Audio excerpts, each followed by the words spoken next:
Hello बच्चों, क्या हाल चाल और सब बढ़िया। तो बच्चों आज की वीडियो में हम देखेंगे क्लास 8 सब्जेक्ट मैथमेटिक्स का बच्चों सैम्पल पेपर। तो बच्चों हमने पहली वीडियो में पार्ट 1 में हमने सेक्शन ए और सेक्शन बी कंप्लीट करवा दिया है। अगर वो आपने वीडियो नहीं देखी है तो ज़रूर हमारे चैनल पर आप जाके ऊपर ही सबसे ऊपर ही वीडियो होगी, वही हमारी 36 मिनट की वीडियो बनाई होगी बच्चों। हमने सेक्शन ए और सेक्शन बी कंप्लीट सॉल्व करा है बच्चों ने, तो ज़रूर आप वो वीडियो देखिएगा, तब ये देखिएगा बच्चों वीडियो। सेक्शन सी हम इस वीडियो में सॉल्व करेंगे बच्चों, सेक्शन सी और सेक्शन डी बच्चों। ठीक है बच्चों, तो चलिए स्टार्ट करते हैं बिना कोई देरी के। अगर आप बच्चों आपने हमारे चैनल को सब्सक्राइब नहीं करा है तो ज़रूर चैनल को सब्सक्राइब करके बेल आइकन दबाना बिल्कुल भी ना भूलिएगा बच्चों। तो नाउ स्टार्ट सेक्शन सी। तो बच्चों आपको सेक्शन बी तक सारे क्वेश्चंस में कोई भी डाउट ना हुआ हो और सेक्शन बी तक जैसे कि 7 क्वेश्चन है बच्चों, 7 क्वेश्चन तक आपको अच्छे से समझ में आ गए हो तो कैसे क्वेश्चंस को करते हैं। ठीक है बच्चों, तो चलिए सेक्शन सी को करते हैं। सेक्शन सी सबसे पहले हमें क्वेश्चन क्या बोला हुआ है बच्चों, सेक्शन सी में क्वेश्चन नंबर 1, ये जो सारे होंगे 8 से लेकर 10 तक जो क्वेश्चन होंगे वो 3-3 नंबर के होंगे। बोला है find the square root of 196 by repeated subtraction method. Hindi में पढ़ते हैं बच्चों, क्या बोला हुआ है, बार बार घटाने की विधि के द्वारा 196 का वर्गमूल ज्ञात कीजिए। क्या निकालना है बच्चों, 196 का वर्गमूल। तो चलिए करते हैं बच्चों स्टार्ट। देखो बच्चों करना है किसको, ऐसे सब्ट्रैक्शन मेथड से। सब्ट्रैक्शन मेथड हमने सीखा है, अगर आपने हमारी वीडियो नहीं देखी है चैप्टर नंबर 6 पूरा अच्छे से समझाया गया है मैंने, उसका मैं प्लेलिस्ट की आई बटन पर डाल दूंगा बच्चों, प्लेलिस्ट बटन, तो आप वहाँ पर जाके देख सकते हो बच्चों। देखो 196 में -1 करेंगे, क्या बचेगा 195। ठीक है बच्चों, 195 बचेगा। और 195 में सेम जो कौन से नंबर माइनस करने हैं बच्चों, जो 2 की टेबल में नहीं आते। अब कौन माइनस करना है बच्चों, 3 माइनस करना है। 195 में माइनस अगर 3 करेंगे तो क्या बचेगा बच्चों, 192। अब 192 में माइनस क्या करना है बच्चों, -5 करना है। तो -5 करेंगे तो क्या बचेगा 187। 187 में माइनस क्या करना है बच्चों, 7। माइनस क्या करना है बच्चों, 7 माइनस में करना है। क्या करना है बच्चों, 7 माइनस में करना है, सिंपल है। 180 में 9 माइनस करना है, क्योंकि 7 के बाद क्या आएगा बच्चों, 9 आएगा। ठीक है, ये जब 2 के टेबल में जो टेबल नहीं आते उससे, ठीक है बच्चों, तो -9 करेंगे तो 171 आएगा। अब 171 में माइनस क्या करना है बच्चों, 11। 170 में से 11 माइनस करा तो 160 आया। 160 में माइनस क्या करेंगे बच्चों, 13। माइनस क्या करेंगे बच्चों, 13 माइनस करेंगे 147। 147 में माइनस करेंगे बच्चों 15। क्या करना है बच्चों, -15, तो 132। 132 में माइनस क्या करना है बच्चों हमें, अब -17। तो ये बचेगा बच्चों हमारा -17 करेंगे, -17 करेंगे तो ये हमारा बचेगा बच्चों 115 बचेगा बच्चों। 115 में माइनस करेंगे 19 को, -19 को माइनस करेंगे तो 96 बचेगा। 96 में माइनस करेंगे 21। क्या करेंगे बच्चों, 21 को माइनस करेंगे 75। 75 में अब क्या माइनस करना है बच्चों, -23। क्या बचेगा बच्चों, 52। 52 में माइनस क्या करेंगे बच्चों, 25। माइनस क्या करेंगे बच्चों, 25, तो बचेगा बच्चों 27। क्या बचेगा बच्चों, 27। अब 27 में से 27 माइनस करेंगे, बचेगा 0। तो कितने स्टेप में ये आंसर हुआ है, देखो बच्चों 1 2 3 4 5 6 7 8 9 10 11 12 13 14। तो कितने स्टेप में हुआ है बच्चों आंसर, 14 स्टेप में। तो इसका मतलब है 196 किसका है बच्चों? 14। ये 14 का स्क्वायर रूट मतलब स्क्वायर है ये, ठीक है बच्चों। तो 196 का स्क्वायर रूट क्या है बच्चों? 14 है। तो ये हमारा आंसर आ जाएगा बच्चों 14। तो आई होप आपको ये चीज़ समझ में आ गई होगी बच्चों। तो चलिए अब इसका और पार्ट भी करके देखते हैं बच्चों। कौन सा पार्ट? और पार्ट। देखिए बच्चों इसमें क्या बोला हुआ है? चेक इफ़, क्या बोला बच्चों? Check if 148 is a perfect square number by prime factorisation. Question Hindi में पढ़ते हैं बच्चों। अभाज्य गुणनखंड विधि से ज्ञात कीजिए कि 148 एक पूर्ण वर्ग संख्या है या नहीं। हमें यह बताना है कि बच्चों है या नहीं। तो बस इतना से चेक करना है बच्चों कि है या नहीं। तो चलिए करके देखते हैं बच्चों, हमारा वो इस वाले क्वेश्चन को करके देखते हैं। देखिए बच्चों 148, ठीक है बच्चों, और का 148 है, 148 इसको डिवाइड करते हैं 2 से, तो 274 आ जाएगा बच्चों। फिर से 2 से करेंगे इसको, कितना आ जाएगा बच्चों? 37 मतलब 37 आ जाएगा। अब 37 बन जाए 37, ठीक है। तो 148 को जब मैं करूँगा 2 मल्टीप्लाई क्या हो जाएगा? 37 हो जाएगा। तो अगर मैं रूट लगाऊँ 148 इक्वल टू में, ये तो सिर्फ इसका ही पेयर बन रहा है ना बच्चों? मतलब ये जो बन रहा है पेयर तो इसका ही बन रहा है और 37, ठीक है बच्चों। तो अगर मतलब मैं इसको रूट लगाऊंगा तो रूट में तो ये सिर्फ यही होगा 148 इक्वल टू में 2√37 ही बचेगा। अगर मैं इसको रूट के अंदर रखता हूँ तो ये जो बचेगा ये सिर्फ यही बचेगा, 2 रूट क्या बचेगा बच्चों? 37। तो मतलब रूट 37 बच गया, इस पेयर में नहीं बना। अगर ये पेयर में बनता तो इसका आंसर होता। तो इसका मतलब है ये स्क्वायर नंबर नहीं है, ये स्क्वायर नंबर नहीं है। यहाँ पर यस ना लिख के नो लिखना है, ठीक है बच्चों। ये नहीं होगा, ये बच्चों प्राइम फैक्टराइजेशन नहीं होगा, ठीक है, ये नहीं होगा। तो यहाँ पर लिखना है बच्चों नहीं। आगे बात समझ बच्चों, ये कोई भी परफेक्ट स्क्वायर नंबर नहीं है। अगला देखते हैं बच्चों क्वेश्चन नंबर 9। देखो बच्चों अब इसमें ये बोला हुआ है name the quadrilateral form by following line segment and right one property of each of them. इन्होंने बोला है कि 5.5 की लाइन दे रखी है, 5.5, 8 और 8। अब इसमें क्वेश्चन में क्या बोला हुआ है, हिंदी वाले में भी पढ़ लेते हैं बच्चों, हिंदी मीडियम वाले बच्चों को लिए आसानी होगी। निम्नलिखित रेखाखंड से बनने वाले चतुर्भुजों के नाम बताइए और तथा उनमें से एक प्रत्येक का एक गुण भी लिख दीजिए। एक का गुण लिखना है बच्चों में। तो ज़रूर बच्चों याद कर लेना, सारी प्रॉपर्टीज़ ज़रूर आएंगी पेपर में, ठीक है बच्चों। देखो यहाँ से 2 चीज़ बन सकती है, एक तो रेक्टेंगल बन सकता है, एक रेक्टेंगल बन जाएगा, एक तो नहीं तो क्या बन जाएगा बच्चों? पैरेललोग्राम बन जाएगा। क्या बन जाएगा बच्चों? पैरेललोग्राम।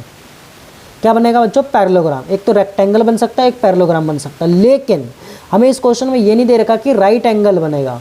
राइट एंगल तो बोला नहीं है ना, क्योंकि रेक्टेंगल जो बनता है वो राइट एंगल बनता है, मतलब ये रेक्टेंगल नहीं बनेगा। तो पैरेललोग्राम ही इसका क्या होगा बच्चों? आंसर होगा पैरेललोग्राम, ठीक है बच्चों। समांतर चतुर्भुज, जिसे हम इंग्लिश में हिंदी में क्या कहते हैं? समांतर चतुर्भुज, समांतर चतुर्भुज। और इसकी एक प्रॉपर्टी क्या होगी बच्चों? अपोजिट साइड्स आर इक्वल, ठीक है बच्चों, opposite sides are equal. Hindi में क्या लिखेंगे बच्चों? समांतर समान भुजा वाली, मतलब जो अपोजिट जो होती है, अपोजिट मतलब विपरीत साइड मतलब क्या होगी? मतलब विपरीत भुजाएं क्या होंगी बच्चों? बराबर होंगी। विपरीत भुजाएं क्या होंगी? बराबर, ठीक है बच्चों। तो ये हमारा आंसर हो जाएगा 9 का। आप आई होप आपने समझ गए होंगे कैसे करना है इसको बच्चों। अब क्वेश्चन नंबर 10 को देखते हैं। क्वेश्चन नंबर 10 को देखिए, फैक्टराइज बोला है, मतलब फैक्टराइज का मतलब बच्चों गुणनखंड कीजिए। देखो 10ab प्लस में 4a प्लस में 5b प्लस में 2, ठीक है बच्चों। अब इन दोनों और इन दोनों का पेयर बनाना है, क्या मतलब कॉमन लेना है। इन दोनों में कॉमन क्या आएगा बच्चों? a और a कॉमन है और 2 के टेबल में दोनों आते हैं, तो 2a कॉमन हो जाएगा। बचेगा क्या बच्चों? यहाँ पर 5b और यहाँ क्या बचेगा? 2। और इन दोनों में कॉमन क्या आएगा बच्चों? 1 कॉमन आएगा और इसमें क्या आएगा? 5b प्लस में 2, ठीक है बच्चों। अब इन दोनों में ये और ये चीज़ सेम हो गई, तो यहाँ आ गया बच्चों 5b प्लस में 2 और इन दोनों में क्या आ गया बच्चों? 2a प्लस में 1। ये बच्चों हमारा आंसर हो गया। 3 नंबर आपके डन, 3 नंबर आपके डन। इतने सिंपल सा स्टेप करने पर 3 नंबर मिल जाएंगे बच्चों। इतना सिंपल है ये बच्चों ये क्वेश्चन आंसर। ठीक है बच्चों, तो हमारा सेक्शन सी वो कंप्लीट हो चुका है। चलिए सेक्शन डी की तरफ चलते हैं बच्चों। सेक्शन डी, अगर आपको हमारे वीडियो से कोई भी बैक नॉइजेस आ रहे हो तो बच्चों उसे इग्नोर करिएगा। ठीक है बच्चों, और मेरी आवाज़ों पर, मेरी वॉइस पर थोड़ा ध्यान दीजिएगा बच्चों। ठीक है, तो चलिए अब करते हैं स्टार्ट सेक्शन नंबर डी। अब सेक्शन डी में जो हर एक क्वेश्चन होंगे बच्चों वो 5-5 नंबर के होंगे। कितने नंबर के होंगे बच्चों? 5 नंबर के। तो ये जो क्वेश्चन है ये इंपॉर्टेंट होते हैं बच्चों, अच्छे से करिएगा पेपर में भी। ठीक है बच्चों, तो चलिए स्टार्ट करते हैं क्वेश्चन नंबर 11। अब 11 जो है बच्चों ये बुक में भी है, सेम क्वेश्चन है। ठीक है बच्चों, सेम रिलेटेड क्वेश्चन है बच्चों। देखिए, अब पेंटागन इज डिवाइडेड इनटू 2 वे। ये पेंटागन है बच्चों, पेंटागन मतलब जिसकी 5 साइडें होती है, 1 2 3 4 5, 1 2 3 4 5, जिसकी 5 साइडें होती हैं उसे पेंटागन कहते हैं। मतलब हिंदी में क्या बोलते हैं बच्चों? पंचभुज, पंचभुज कहते हैं हिंदी में। और 2 तरीके से डिवाइड हो रहा है, एक तो इस तरीके से बच्चों, एक तो आधा कर दिया, और एक इस तरीके से आधा कर दिया। ठीक है बच्चों, इस तरीके से कर दिया। हमें दोनों तरीक़ों से क्या निकालना है बच्चों? आंसर निकालना है। क्या बोला इन्होंने? हिंदी के पेपर को पढ़ते हैं। देखो बच्चों, एक पंचभुज को चित्र में दिखाए गए अनुसार 2 भागों में विभाजित किया गया, 1 और ये 2। ये हमारा पहला और ये हमारा दूसरा। दोनों तरीक़ों से इस पंचभुज का क्षेत्रफल ज्ञात कीजिए। दोनों तरीक़ों से करना है बच्चों। तो चलिए ज्ञात कर लेते हैं बच्चों। क्वेश्चन नंबर 11 देखिए, क्वेश्चन नंबर 11। अब ध्यान से देखिएगा बच्चों। अब इसमें हमको आप समझाते हैं बच्चों। देखिए, यहाँ से लेके यहाँ तक की ऊंचाई हमें कितनी दे रखी है? 30 दे रखी है। ठीक है, और यहाँ से लेके यहाँ तक कितनी दे रखी है? 15। यहाँ से 15, ये भी 15, तो ये भी कितना होगा? 15, और ये भी कितना होगा बच्चों? 15 ही होगा। ठीक है, 15 ही होगा। सबसे पहला तरीका हमारा ट्रेपेजियम, ये हमारा ट्रेपेजियम की तरीके से होगा बच्चों। ट्रेपेजियम ये हमारा ट्रायंगल की तरफ से होगा। तो चलिए करते हैं बच्चों सॉल्व। तो एरिया ऑफ पहले निकालेंगे, फर्स्ट तरीके से निकालते हैं बच्चों। पहला वे, फर्स्ट वे।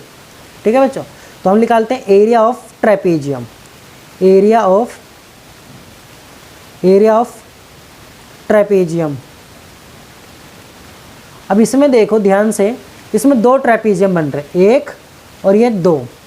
ठीक है, आप अलग अलग भी निकाल सकते हो या एक साथ भी निकाल सकते हो। ठीक है, एरिया ऑफ ट्रेपेजियम आप अलग अलग भी निकाल सकते हो या एक साथ निकाल सकते हो। देखो कैसे निकालते हैं बच्चों, हम एक साथ निकालेंगे बच्चों हम। देखो, एरिया ऑफ मतलब ये बोल देते हैं हम, एरिया ऑफ दिस फिगर या first way, area of first way method, area of pentagon लिख देते हैं बच्चों। एरिया ऑफ पेंटागन लिख देते हैं, सिंपल सा। एरिया ऑफ पेंटागन फर्स्ट तरीके से, फर्स्ट वे से। तो इसका फॉर्मूला है कि मतलब इसका क्या होगा? 2 है हमारे पास, एरिया ऑफ ट्रेपेजियम। ठीक है बच्चों, plus area of trapezium. I hope आपको समझ में आ गया मैं क्या लिखना चाहता हूँ बच्चों। अब यहाँ पर फॉर्मूला लिखेंगे बच्चों। एरिया ऑफ ट्रेपेजियम का फॉर्मूला क्या है बच्चों? हमारा half into sum of parallel side multiply में h।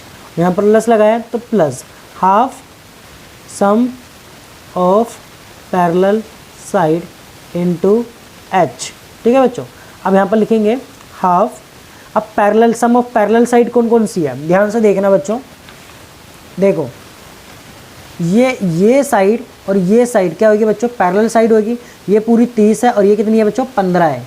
ये 15 है और ये क्या है? पूरी 30 है। तो सम ऑफ पैरेलल साइड 15 प्लस में 30। और हाइट कितनी होगी बच्चों? हाइट, अब मान के चलो यहाँ से लेके ये पूरा कितना था बच्चों? ये यहाँ पर दे रखा है ना 15, तो ये 15 अगर हाइट ये वाली होगी तो मतलब 15 बटा क्या होगी? ये 2 होगी। 15 बटा क्या होगी? ये 2। तो यहाँ पर लिख देंगे 15/2। और सेम चीज़ इसमें भी रख देंगे क्योंकि 2 चीज़ निकाल रहे हैं, 1 और 2 निकाल रहे हैं, तो 2 बार हमने लिखा बच्चों।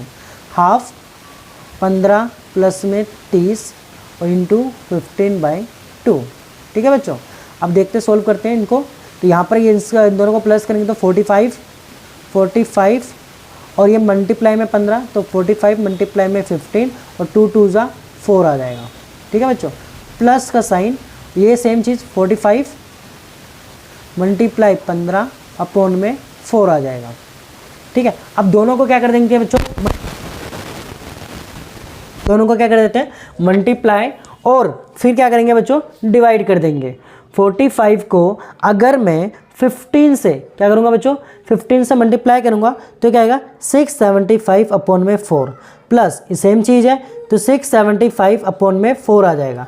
इन दोनों का एलसीएम लूँगा बच्चों, तो 4 क्या है, डिनोमिनेटर सेम है, तो डिनोमिनेटर सेम है तो 4 ही आएगा, और इन दोनों को क्या आ जाएगा प्लस में 675 प्लस में 675।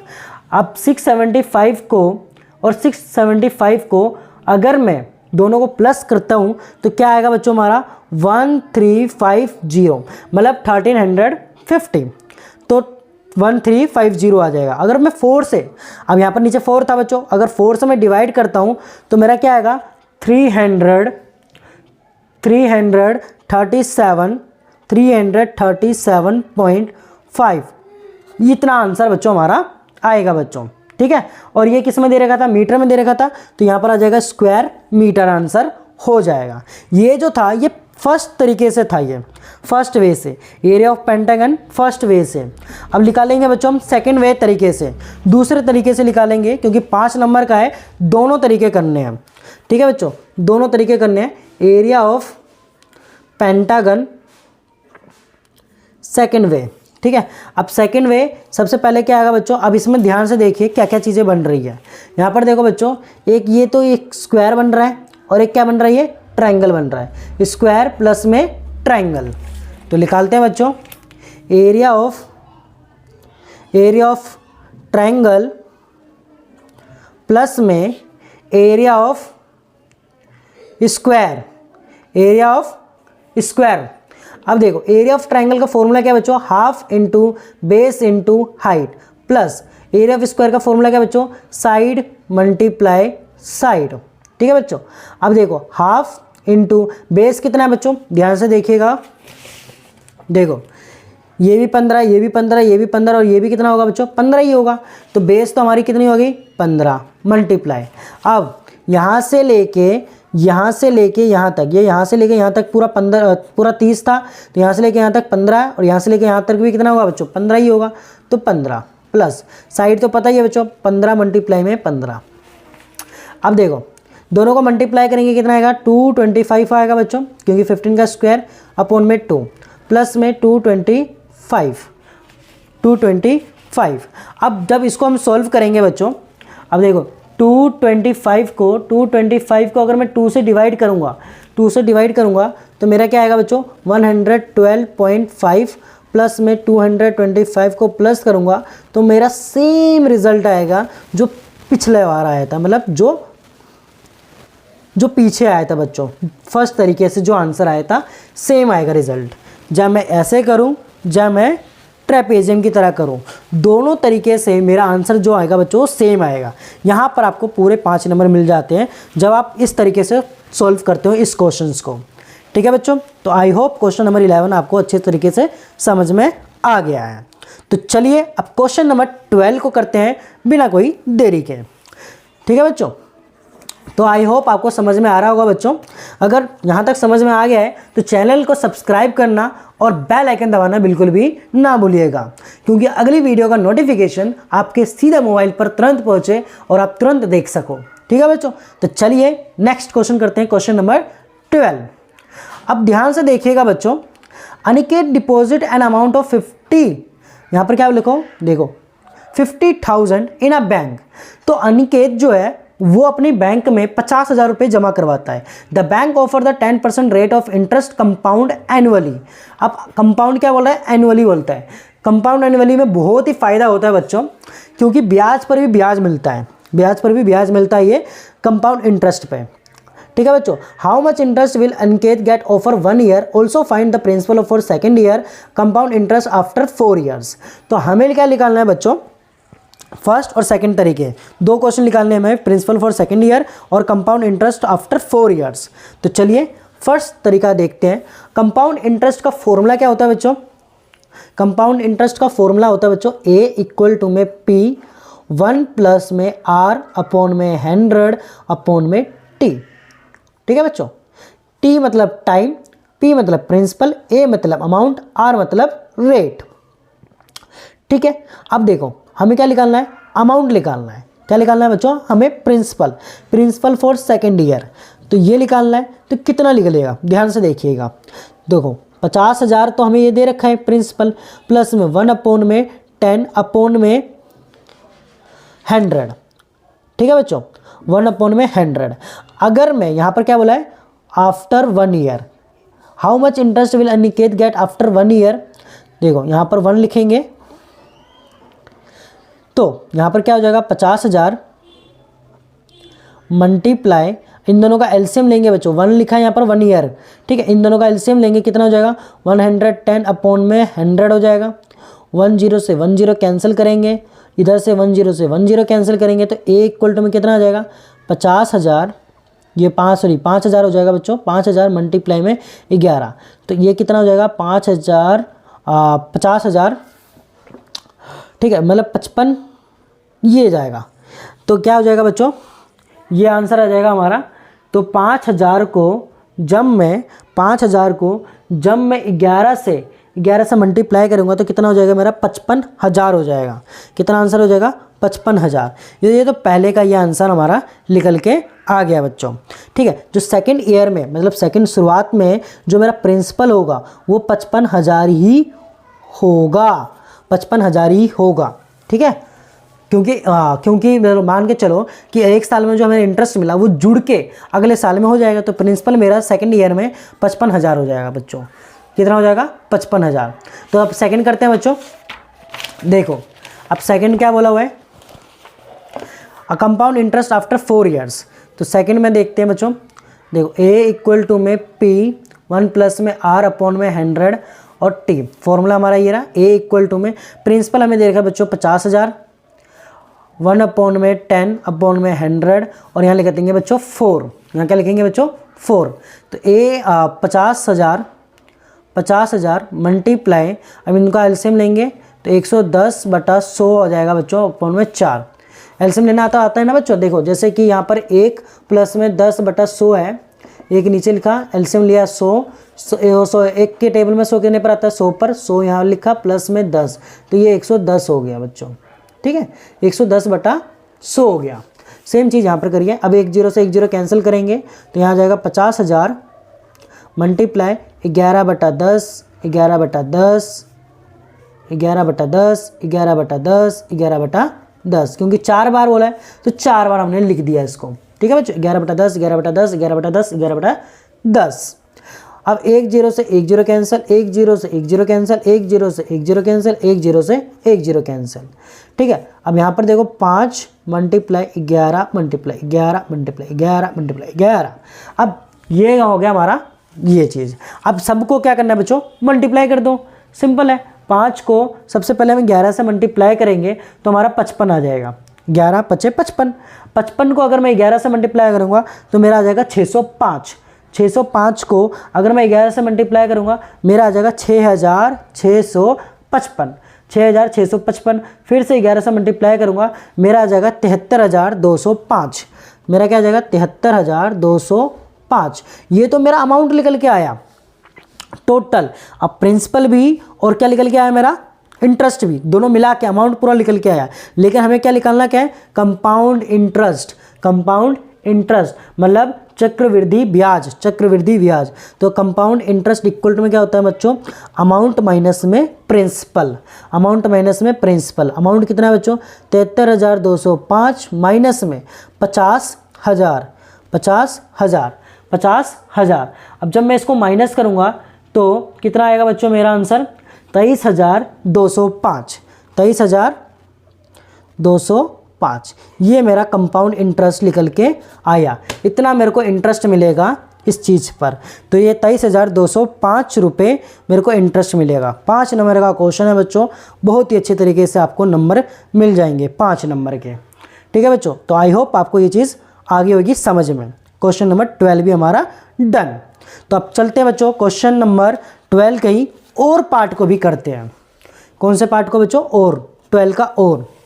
ठीक है बच्चों, अब देखो ध्यान से क्या बोला है, on occasion of Diwali, Sudha offer a discount of 20% on on all the item at her shop. Still, she make a profit of 14%. What is the cost price of an article marked at 350? 350। अब question Hindi में क्या बोला हुआ है उसको भी पढ़ लेते हैं बच्चों हम।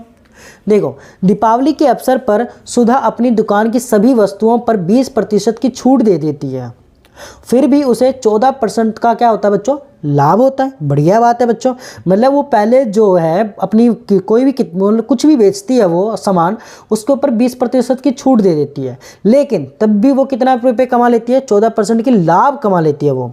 तो दुकान पर अंकित मूल्य 350 वाली वस्तुओं का क्रय मूल्य क्या होगा, हमें वो बताना है। चलो करते हैं बच्चों इसको। देखो, तो कॉस्ट प्राइस निकालनी है, तो कॉस्ट प्राइस मतलब मूल्य, मूल्य जो है हमारा, वस्तु का मूल्य जो है, कॉस्ट प्राइस, उसको हम ले लेते हैं कॉस्ट प्राइस। कॉस्ट प्राइस मतलब मूल्य।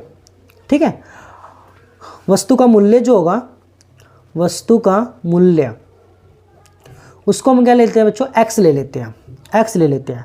लेकिन उसमें की जो मार्क प्राइस है, मार्क प्राइस जो दे रखा है आर्टिकल का, वो 350 है। तो 350 जो है, जो बेचा, उसके ऊपर 20% का डिस्काउंट लगाऊंगा मैं।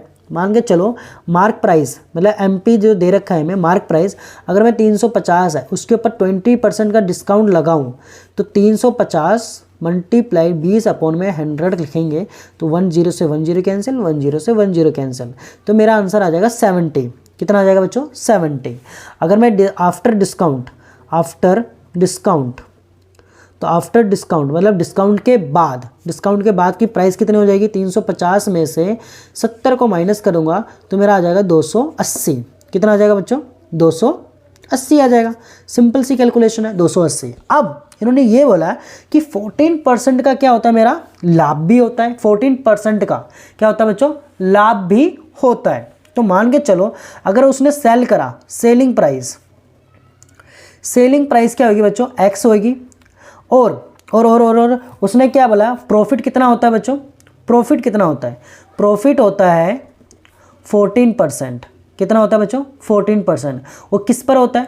वस्तु पर, सेलिंग प्राइस पर होता है। तो वो वस्तु पर होता है तो मतलब 14x हो जाएगा ये।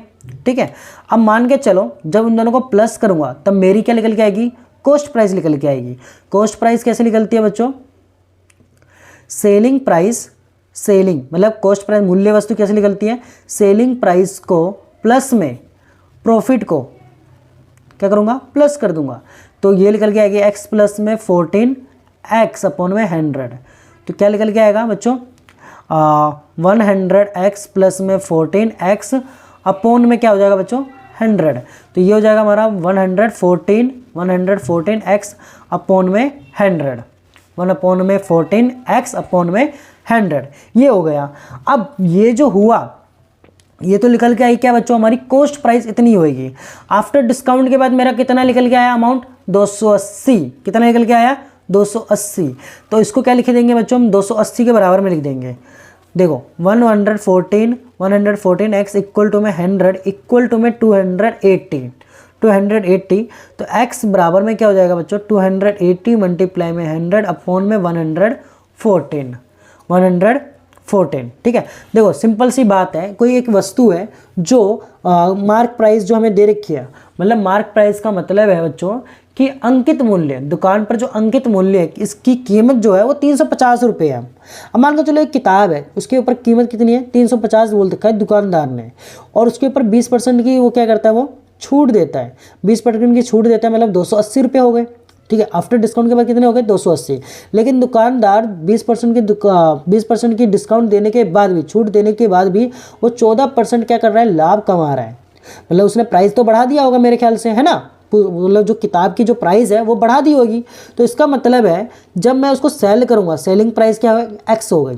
अब प्रॉफिट कितना हो रहा है? 14x हो रहा है, क्योंकि 14% का एक्स ही तो होगा। सेलिंग प्राइस प्लस में कॉस्ट प्राइस करेंगे, तो अगर मैं प्रॉफिट को और सेलिंग प्राइस को प्लस कर दूंगा तब तो मेरा वो निकल के आएगा ना बच्चों, ठीक है, मतलब फाइनल वैल्यू निकल के आएगी, सेलिंग वो जो निकल के आएगा, कॉस्ट प्राइस निकल के आएगा। तो दोनों को प्लस करा तो मेरा आया 114x अपॉन में 100। अब ये जो आया डिस्काउंट के बाद जो अमाउंट आई, आफ्टर डिस्काउंट के बाद जो अमाउंट आई, उसको मैंने क्या कर दिया, उससे मल्टीप्लाई डिवाइड कर दिया। अब देखो, अब इसका क्या होगा बच्चों, अब इसको सॉल्व करते हैं बच्चों हम। देखो 280 को जब मैं 100 से मल्टीप्लाई करूंगा तो सिंपल है, 18,000 आएगा, मतलब 28,000 आएगा अपॉन में 114, अपॉन में 114। अब इसको डिवाइड करूंगा मैं 114 से, तो मेरा लगभग कितना आएगा बच्चों, ये आंसर, लगभग जो आंसर आएगा बच्चों वो 246, मतलब लगभग 245 पॉइंट ये आ रहा है बच्चों, 6 आ रहा है डिवाइड करने पर। तो हम अप्रोक्स में, ये तो पॉइंट में आ रहा है ना बच्चों, तो अप्रोक्स में हम पूरा लिख देंगे 246 रुपीज़ इस कीमत होगी। इसकी कॉस्ट प्राइस क्या होगी बच्चों, इसकी कॉस्ट प्राइस क्या होगी 246 अमाउंट। इसको इससे डिवाइड करने पर हमारी कॉस्ट प्राइस निकल के आएगी 246।